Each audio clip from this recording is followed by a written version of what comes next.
vamos começar esta série compartilhando um pouquinho sobre as evidências da minha identidade. Em 2003, e isso já tem um tempinho, né? 2003 nós vivemos um processo muito intenso na nossa igreja, de definição de identidade, de definição de caminhos, de rumos, e fizemos uma série de avaliações como igreja, de pesquisa, e tratamos de algumas questões importantes internamente, quando nós estávamos definindo a nossa declaração de missão, ou de visão e de missão. E aí na nossa declaração de visão, a gente declarou, desde então, temos declarado que nossa declaração de visão é ser uma igreja de discípulos, porque dentro do nosso DNA, dentro daquilo que nós entendemos, ser discípulo de Cristo é o que importa, e é isso que Deus quer para nós, e viver a vida discipular é o nosso DNA. E aí depois definimos nossa declaração de missão, que é transformar pessoas em discípulos de Cristo. E esse tem sido o nosso compromisso, né? E aí vem essa questão da evidência da nossa identidade. Muito dos exageros que estão acontecendo nesse momento na igreja evangélica brasileira, e muito da descrença das pessoas quanto à igreja de Cristo, passa pelo processo de incompreensão por parte da própria igreja de qual é a sua identidade. Existem determinadas práticas que não conferem com a palavra. Existem determinados pensamentos que não fazem parte daquilo que Jesus pensou para a igreja. E todas as vezes que a gente se distancia das verdades do Evangelho, todas as vezes que a palavra de Deus diz uma coisa e a nossa prática, seja a nossa prática coletiva ou a nossa prática particular, não confere com aquilo que a palavra de Deus diz, de alguma maneira nós perdemos a nossa identidade. Existem estratégias hoje desenvolvidas por algumas igrejas que são fantásticas do ponto de vista empresarial, que são fantásticas do ponto de vista de crescimento. E aí as pessoas pegaram uma mistura de visão empresarial com marketing de rede, e fizeram a salada e pegaram o evangelho, jogaram ali no meio, misturaram tudo e fizeram o processo de crescimento de igreja, como se fosse possível, sem levar em consideração algumas questões importantes, como por exemplo, que quem converte é o Espírito Santo. Não é processo de marketing que vai fazer conversão, é o Espírito Santo que convence o homem do pecado, da justiça e do juízo, e isso não vai mudar. Em nenhum momento a igreja vai substituir o papel do Espírito Santo. Em nenhum momento um pastor, por mais carismático que seja, vai substituir o papel do Espírito Santo. Em nenhum momento uma estratégia, por mais bem elaborada que seja, vai substituir o papel do Espírito Santo. Isso é inegociável. E não é inegociável por nós, não. É inegociável por Deus. Deus não vai negociar, colocando em nossas mãos aquilo que só Ele vai fazer. Então, muito desses programas e estratégias não levam em consideração verdades essenciais do Evangelho. Por exemplo, uma das coisas que nós defendemos como sendo uma verdade essencial da palavra de Deus é o sacerdócio universal dos crentes. Porque a Bíblia diz em Apocalipse 1:6 que nós fomos feitos sacerdotes para Deus.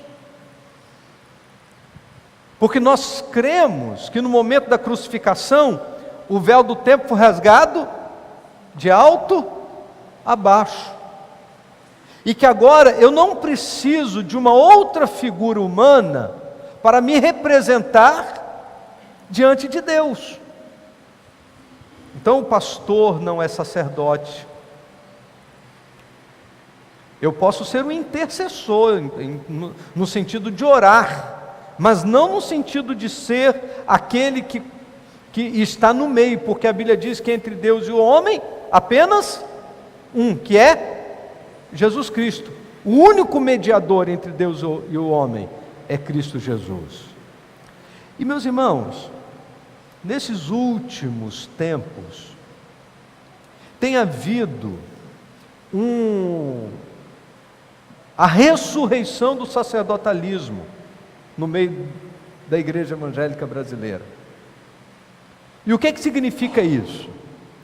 Significa que há muita coisa acontecendo nesse momento, dentro desse contexto de igreja evangélica, tentando trazer de volta aquele sacerdotalismo do Velho Testamento, onde alguém era o mediador entre as necessidades humanas e a presença de Deus. E todas as vezes que a gente vai ver um novo modelo de estratégia que está bombando, que está fazendo, que está acontecendo, a gente vai estudar essas coisas com toda a preocupação de não trazer para o ambiente da igreja estratégias que firam aquilo que a palavra de Deus nos ensina. Então, por exemplo, nessa questão da vida discipular, a gente precisa entender que o nosso discipulador, ele não está ocupando o lugar de Jesus, porque você continua sendo sacerdote de você mesmo. O seu discipulador não vai dizer para você o que é certo e o que é errado, no sentido de ele ter as suas respostas. Por que eu estou dizendo isso? Porque circula no meio da igreja evangélica, nessa questão do discipulado, uma ideia de que o discipulador exerce autoridade sobre a vida do discípulo, no sentido de ele, discipulador, saber de Deus o que o discípulo tem que fazer. E coisas absurdas estão acontecendo. Recentemente o pastor Marcos, os irmãos que foram a Tauá na viagem missionária, lembra do missionário pastor Marcos, compartilhou comigo que ele estava precisando de uma pessoa para dar um curso de música lá na congregação em Tauá, e havia um rapaz lá de Recife, de Fortaleza melhor, que podia fazer isso assim aos sábados, e o pastor Marcos então convidou para que ele pudesse ir a Tauá todos os sábados para dar aula de música. E o rapaz perguntou assim: eu vou perguntar ao meu discipulador se eu posso. O pastor Marcos achou estranho, disse: tudo bem. E 2 semanas depois ele ligou para o rapaz: e aí, cara, você vai poder vir me ajudar aqui e tal? Ele: rapaz, eu fui conversar com o meu discipulador, ele disse que isso não é de Deus, não vou poder ir não. Então, esse nível de dependência de definição do que é de Deus para a sua vida, e aí ao ponto de você jogar isso na conta ou do discipulador, foge completamente aquilo que a palavra de Deus nos ensina, na condição de saber, cada um de nós podemos estar diante de Deus e saber aquilo que é definição e da vontade de Deus para a nossa vida, e a gente entregar isso para que alguém defina o que é certo e o que é errado, e aí as pessoas fazem isso com relação a casamento, com relação à profissão, à faculdade, e as definições da vida, de uma certa forma terceirizando compromissos, e terceirizando, transferindo responsabilidades. Isso é muito sério. Não é isso que nós estamos propondo para a nossa igreja. Não é esse nível de dependência que a gente pensa ser o discipulado proposto por Jesus. Mas é a gente caminhar junto no processo de crescimento espiritual, de cuidado mútuo, de compartilhamento, vida na presença do Senhor.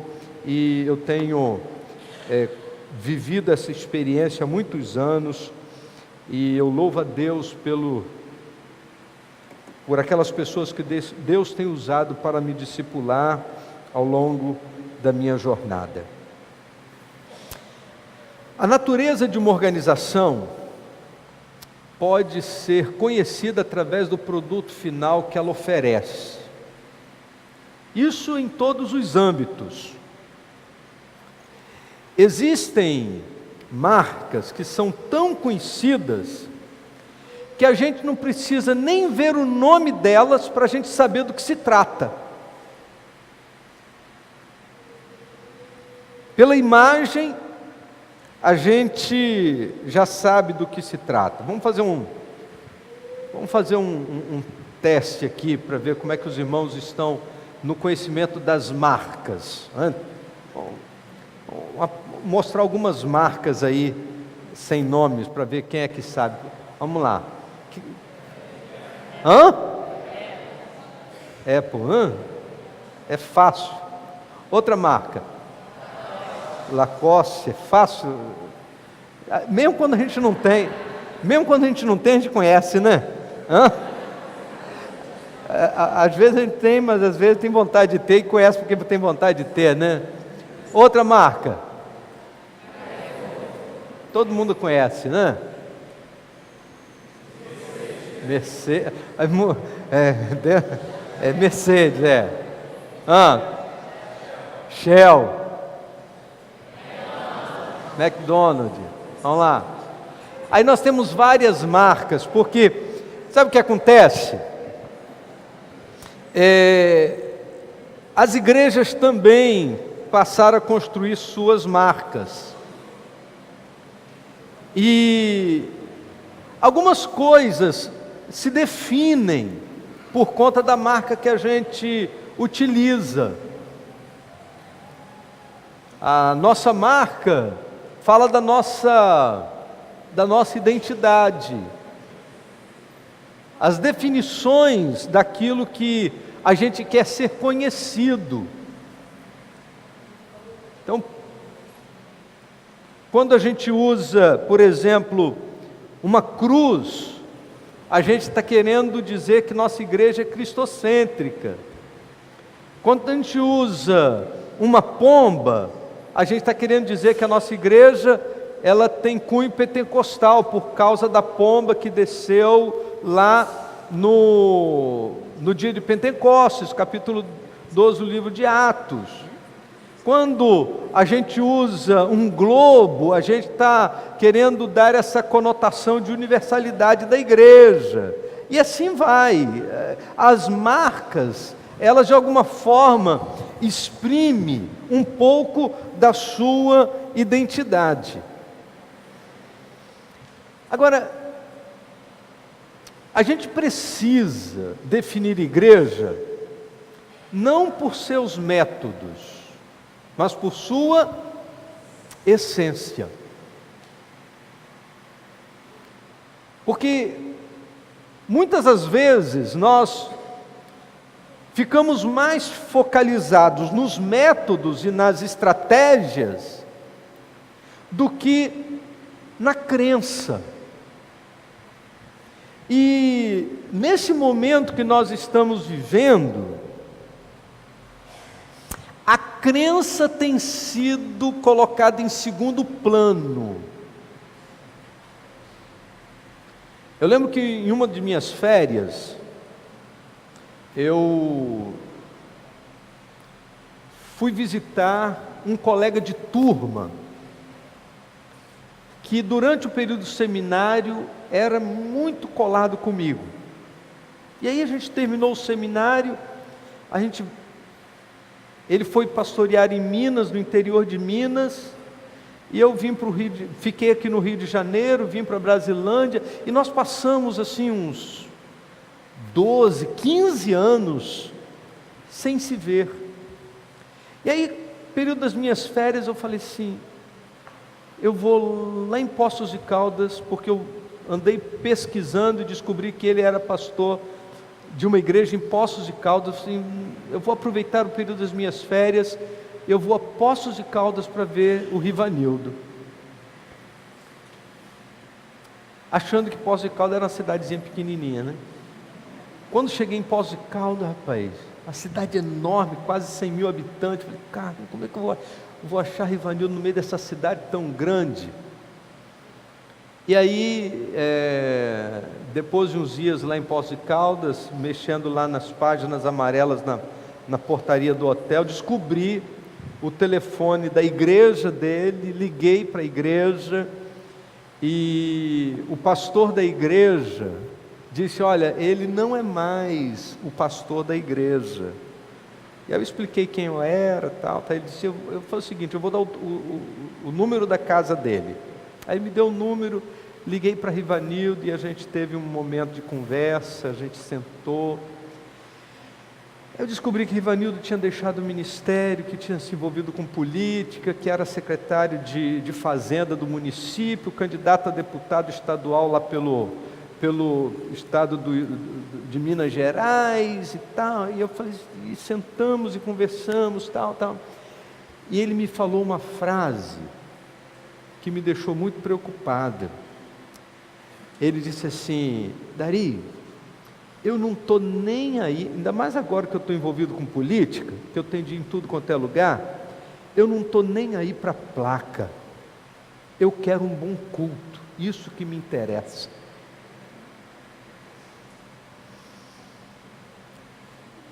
Isso me deixou muito preocupado, porque nós paramos de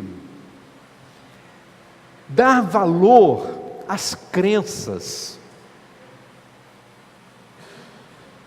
Surgiu tanta denominação e tanta gente falando tanta coisa, e as igrejas estão tão parecidas, porque a gente canta as mesmas músicas, que o que se crê deixou de ser importante. O que está por trás daquilo que se prega, porque a gente ouve a mensagem, mas o que está por trás daquilo que se prega são as crenças. E as crenças deixaram de ter o seu valor.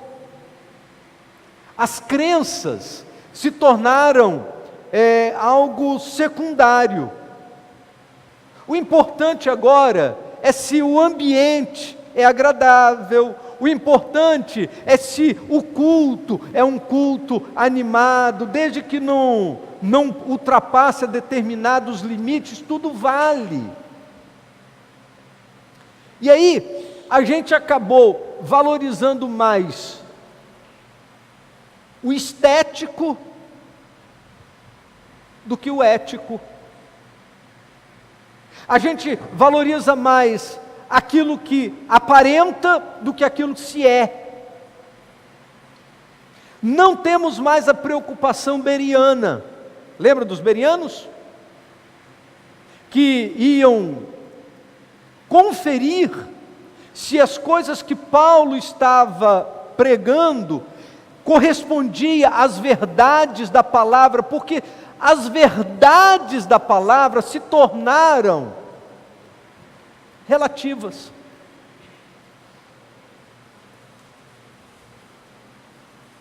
E aí a gente acaba engolindo um monte de coisa, como se essas coisas não tivessem importância. A verdade ficou muito relativa em nosso tempo, porque a gente está muito preocupado com os métodos e pouco preocupado com a essência. Corremos o risco de discutir o tempo todo práticas, métodos, estratégias, e esquecermos de compreender as verdades centrais que mantêm a nossa vida e a nossa igreja de pé. Eu não sei se você já teve a oportunidade de ler, se ainda não, eu recomendo um livro de um autor chamado Ray Stedman. O título é A Igreja, o Corpo Vivo de Cristo. Um dos melhores livros que eu já li sobre dons espirituais é esse livro do Ray Stedman, A Igreja, o Corpo Vivo de Cristo. Há um capítulo desse livro que ele pega aquele texto de Efésios e ele deu uns como apóstolos, profetas, evangelistas, pastores e mestres. E ele faz uma relação desta nomenclatura, dessas nomenclaturas usadas pelo apóstolo Paulo, para descrever a igreja como corpo. Então ele diz o seguinte, que quando Paulo diz a igreja é composta por apóstolos, ele estava falando sobre a estrutura óssea, que mantém a igreja de pé. Tira os ossos do nosso corpo, o que vai sobrar? Um monte de carne que não consegue se manter. Isso chama-se, dentro da linguagem atual, chama-se doutrina. Entender a nossa essência, entender a nossa identidade, significa entender quais são as nossas doutrinas, aquilo que nós cremos. E se nós tirarmos as doutrinas da igreja, a igreja não consegue se manter de pé, porque são as doutrinas dos apóstolos que são a marca da igreja. E aí depois ele vai falar que o sistema digestivo é o evangelismo que pega coisas que não são parte do corpo e transforma. O sistema digestivo faz isso, né? Ele pega alface, pega cenoura, pega laranja e transforma isso em músculo, em nutrientes necessários para você manter o seu corpo, né? O sistema digestivo faz coisas que não são do corpo fazer parte do corpo. Então ele diz que isso é o que faz o evangelista. Ele pega gente que não é do corpo e faz com que essas sejam parte do corpo.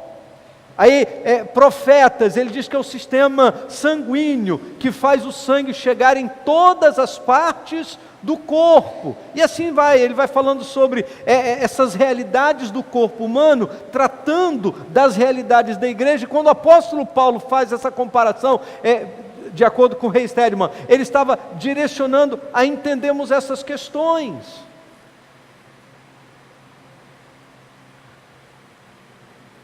Antes de discutir o que dá certo, precisamos definir o que é certo. Você poderia repetir essa frase junto comigo? Antes de discutir o que dá certo, precisamos definir o que é certo. Estamos, na maioria das vezes, preocupados com os métodos e as estratégias para que a igreja possa acontecer. E eu vou dizer para os irmãos que isso não é uma tendência pastoral? Lógico que não. Que eu não fico o tempo todo querendo saber o que fulano fez para que a igreja dele pudesse atingir determinados números que a minha não conseguiu. Vou dizer para os irmãos que eu não penso nisso. Eu vou dizer para os irmãos que eu não vou a congresso constantemente na expectativa de aprender o pulo do gato, para saber qual é a gente diz assim, o caminho das pedras. Lógico que eu vou. Vocês não sabem quanto congresso que eu vou, a quanta coisa louca que eu ouço, a quanta gente fazendo aí loucuras, porque eu quero ver a minha igreja acontecer, lógico. Agora, irmãos, depois de participar de tanto congresso, depois de ver tanta coisa, de ouvir tanta estratégia, e é interessante que todo mundo que faz um congresso de crescimento de igreja, ele descobriu o jeito, ele descobriu o método, e eles falam assim, não, faz isso que dá certo, e aí mostram número, e mostram gráfico, e você fica assim, gente, que é isso? E aí a gente volta assim, rapaz, será que a vida toda eu fiz tudo errado? Será possível? Só que de uns anos para cá, eu entendi que mais do que entender o que dá certo, a igreja precisa voltar o seu coração para aquilo que é certo, porque o dar certo não depende tanto das estratégias. Eu lembro de uma frase do Sam Tipt, no livro Fator Oração, que ele diz o seguinte: o diabo ri das nossas estratégias, mas ele foge dos nossos joelhos. Porque na estratégia divina, o joelho fala muito mais alto, é muito mais importante do que os métodos. Então, antes de discutir o que dá certo, a gente precisa definir o que é certo. Isso é certo, isso é bíblico. Agora, definindo o que é certo, aí a gente vai poder desenvolver estratégias que estejam vinculadas àquilo que é verdade, sem abrir mão daquilo que é essencial, sem abrir mão daquilo que é de fato palavra de Deus e vontade de Deus para a vida da sua igreja. Essa é a essência daquilo que de fato, para que existo, para que estou aqui, para que Deus me colocou nesse lugar. Então, isso faz com que a gente identifique a nossa identidade como igreja. Quais são os itens da minha identidade? Quais são as áreas que definem meu jeito de ser igreja? E aí eu queria lembrar do texto de Mateus capítulo 13, ou Mateus 16, versos de 13 a 18, momento muito especial na vida dos discípulos e na vida de Jesus, para a gente perguntar para nós mesmos, afinal de contas, o que é igreja? O que define a igreja? O que é a igreja? Então, Mateus capítulo 16, nós vamos encontrar Jesus com os seus discípulos e o momento de Jesus definir algumas coisas para nós. Chegando Jesus à região de Cesareia de Filipe, perguntou aos seus discípulos: quem dizem, ou que os homens dizem que o Filho do Homem é? Na outra versão diz: quem diz os homens ser o Filho do Homem? Eles responderam: alguns dizem que é João Batista, outros Elias, e ainda outros Jeremias, ou um dos profetas. E vocês? Perguntou ele: quem vocês dizem que eu sou? Simão Pedro respondeu: Tu és o Cristo, o Filho do Deus vivo. Respondeu-lhe Jesus: Feliz é você, Simão, filho de Jonas, porque isso não lhe foi revelado por carne e sangue, mas por meu Pai que está nos céus. Eu lhe digo que você é Pedro, e sobre esta pedra edificarei a minha igreja, e as portas do Hades ou do inferno não prevalecerão contra ela, ou não poderão vencê-la. Eu grifei 3 expressões nesse texto. Lá no início, quem diz os homens que é o Filho do Homem? Ou quem os homens dizem que o Filho do Homem é? O que as pessoas estão falando a respeito de Jesus? O que o mundo está falando a respeito de Jesus nesse momento? Depois eu grifei uma outra expressão. E vocês? Perguntou Jesus. Quem vocês dizem que eu sou?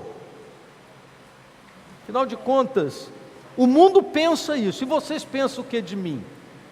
O que vocês estão achando de Jesus nesse momento? E a última expressão que eu grifei é quando ele diz assim: edificarei a minha igreja. Gravem essas frases: edificarei a minha igreja. Esse é o compromisso de Jesus. Jesus está com seus discípulos em Cesareia, aproveita a oportunidade para conversar e ao mesmo tempo ensinar algumas verdades essenciais sobre esse movimento que estava acontecendo naquele momento. Jesus, não só nesse momento, mas em outros, ele faz uso de perguntas e se utiliza desse método de pergunta e resposta para poder definir algumas coisas e apresentar alguns princípios que deveriam estar presentes no coração dos seus discípulos daquele momento e desse momento. E a primeira pergunta que Jesus faz é: quem os homens dizem que é o Filho do Homem?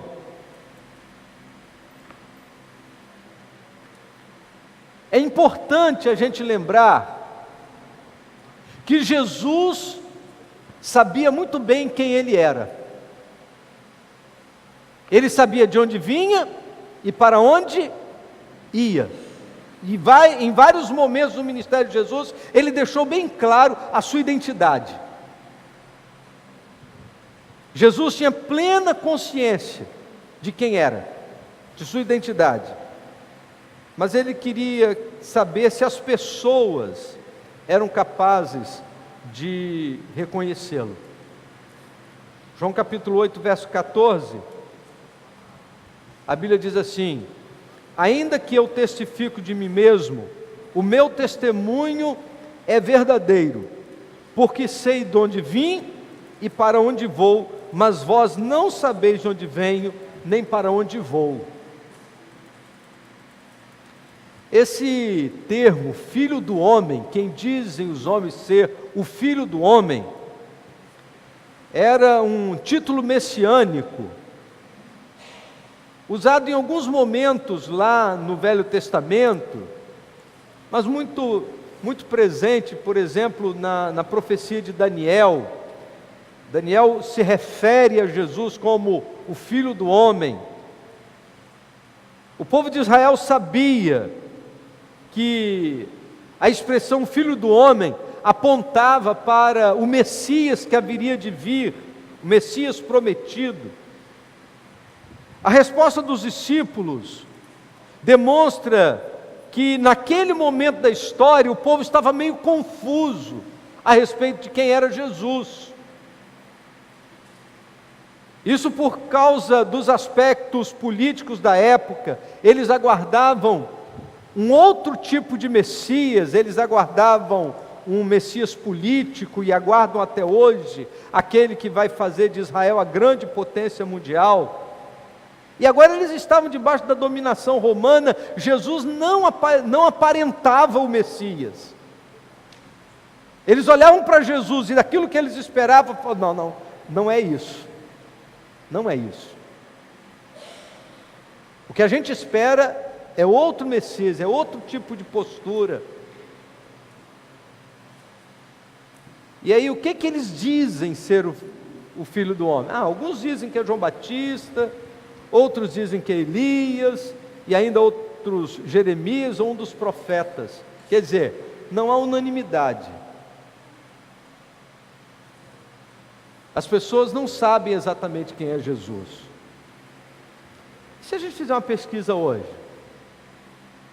imagine cada um de nós, durante essa semana, perguntar para alguém do nosso relacionamento, seja de trabalho ou seja um relacionamento escolar, quem é Jesus para você?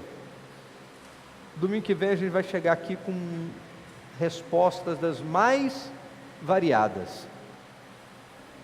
Porque ainda hoje as pessoas não conseguem compreender com muita clareza quem é Jesus. Como o povo tinha expectativas erradas a respeito do Messias,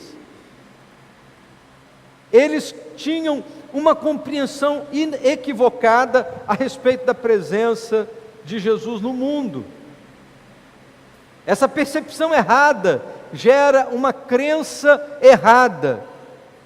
E uma crença errada gera práticas erradas. Uma percepção errada gera uma crença errada. E uma crença errada vai gerar práticas erradas. Recentemente eu fui procurado por uma jovem senhora da nossa igreja, e ela trabalha numa determinada firma, e a dona da firma é assim uma católica mais ou menos, com vertentes espíritas e católicas. O esposo é espírita declarado, e aí essa jovem senhora da nossa igreja resolveu evangelizar a sua patroa, e começou a compartilhar, levar alguns boletins da nossa igreja, deixando lá para ela ler, e ela levando alguns folhetos, colocando sobre a mesa do trabalho e tal. E aí elas começaram a se aproximar dentro dessa conversa com cunho mais evangelístico. E ela, em um determinado momento, ela disse assim: fulana, eu acho que vou na igreja tal. E falou o nome de uma determinada igreja. E ela disse: que maravilha, vai mesmo. Tenho certeza que Deus vai falar ao seu coração, e tal, incentivando, encorajando. E tá, a mulher foi. Aí algumas semanas atrás ela disse: pastor, acho que eu fiz uma besteira tão grande. Eu falei: por quê? O pastor da igreja onde eu indiquei a minha patroa esteve lá no meu local de trabalho essa semana, porque ela convidou o pastor para ir lá no meu local de trabalho orar pela firma. Eu cheguei lá no outro dia, uma fumaça no meu ambiente de trabalho. O que é isso, gente?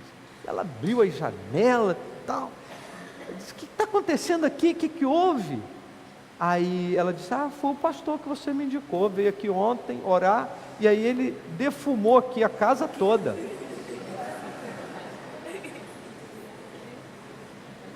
O esposo dela chegou na hora da conversa e falou bem assim: ele fez ontem aqui a mesma coisa que eu ando fazendo em muitas casas que eu vou. Isso tudo em nome de Jesus.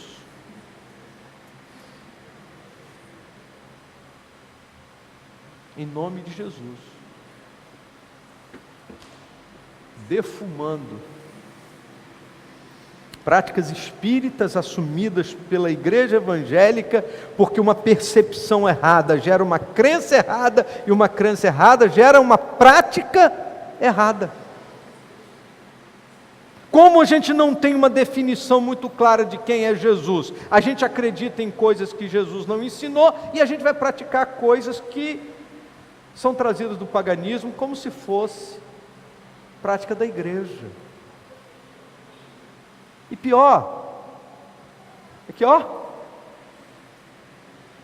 multidão seguindo essas pessoas. A gente precisa entender o que é verdade. E Jesus então pergunta: o que é a verdade? É possível que um dos maiores problemas da igreja atual seja a falta de compreensão da centralidade de Cristo.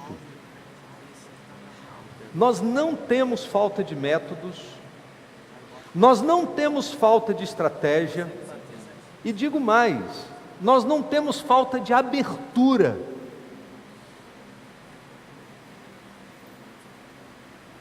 Houve um momento que nós vivíamos assim, no meio da desconfiança, e as pessoas falavam mal de crente, falavam mal da igreja, vivíamos assim debaixo da desconfiança. Alguns anos atrás, a gente vivia uma situação completamente diferente da de hoje, porque todo crente vivia debaixo de desconfiança. Graças a Deus vencemos esse momento. Hoje, quem está gerando desconfiança é a própria prática da igreja.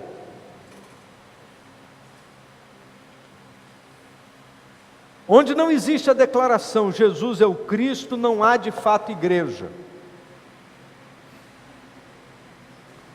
A pergunta seguinte que Jesus fez aos discípulos agora foca não a opinião dos de fora, mas o que a igreja está pensando de Jesus. Aí Jesus pergunta: e vocês? Perguntou ele: quem vocês dizem que eu sou? O que vocês pensam? O que o mundo pensa o que o mundo quiser pensar, e vai tirar as suas conclusões pela ignorância que há neles. Mas e vocês? Uns dizem que é isso, mas eu quero saber o que vocês sabem, o que vocês acham, o que vocês pensam de Jesus. Agora Jesus traz para os discípulos a compreensão da necessidade de que eles precisavam expor a fé. E aí nós temos esta resposta fantástica de Pedro, quando ele diz assim: tu és o Cristo, o Filho do Deus vivo. Essa expressão de Pedro, ela é tão significativa, que Jesus vai expressar a sua satisfação com essa resposta, dizendo assim: Pedro, isso é grande demais para que um homem possa falar por si mesmo. O que você acabou de dizer é grande demais, isso não lhe foi revelado por carne e sangue.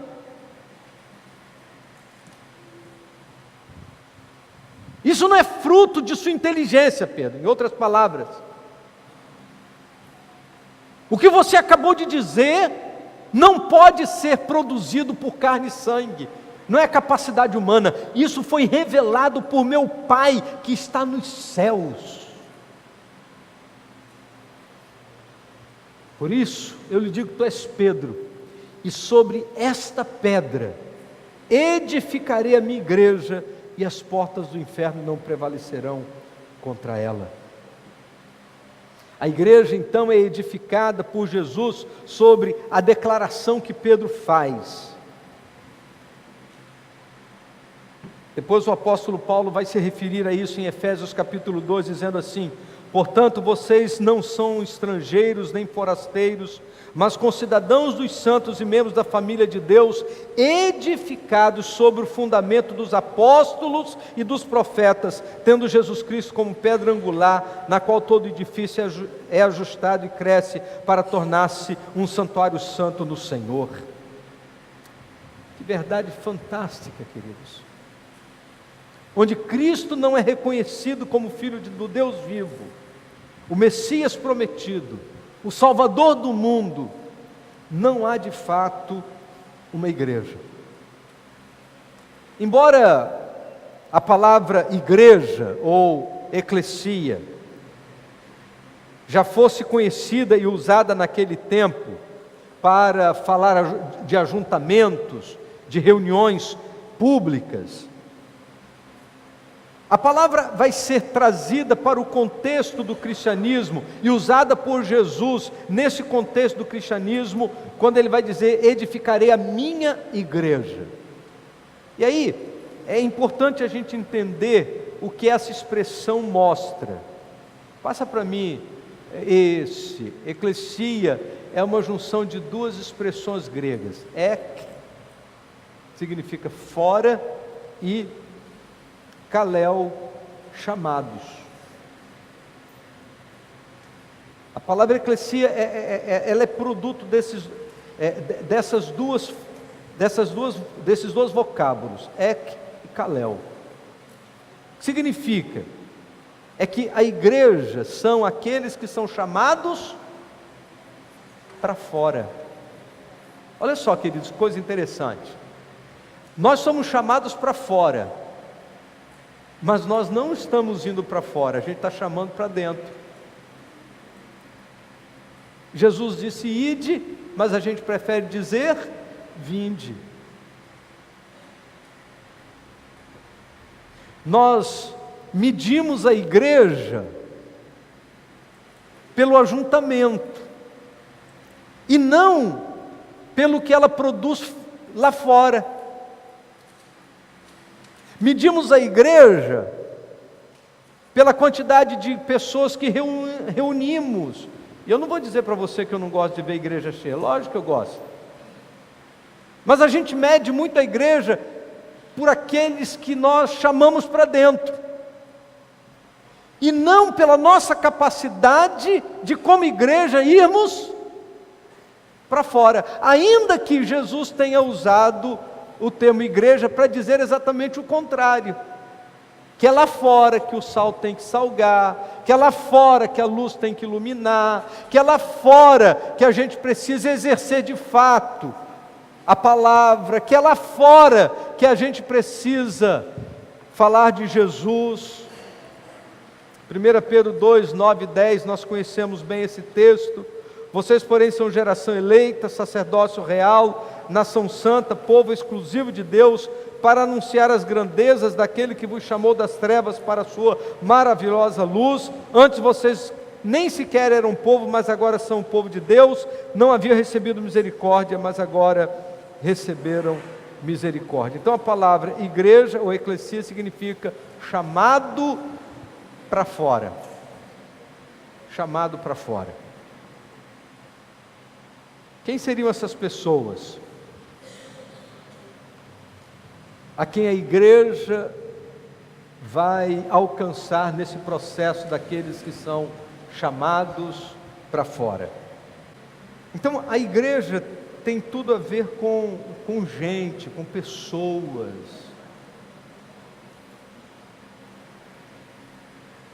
A nossa marca de identificação tem a ver com pessoas. Paulo, escrevendo aos Colossenses, no capítulo 1, verso 27, ele diz: a eles quis Deus conhecer entre os gentios a gloriosa riqueza desse mistério, que é Cristo em vocês, a esperança da glória. É essa presença. Se nossa identidade é Cristo em nós, esperança da glória, nosso compromisso é formar vida de Cristo na vida daqueles que estão à nossa volta.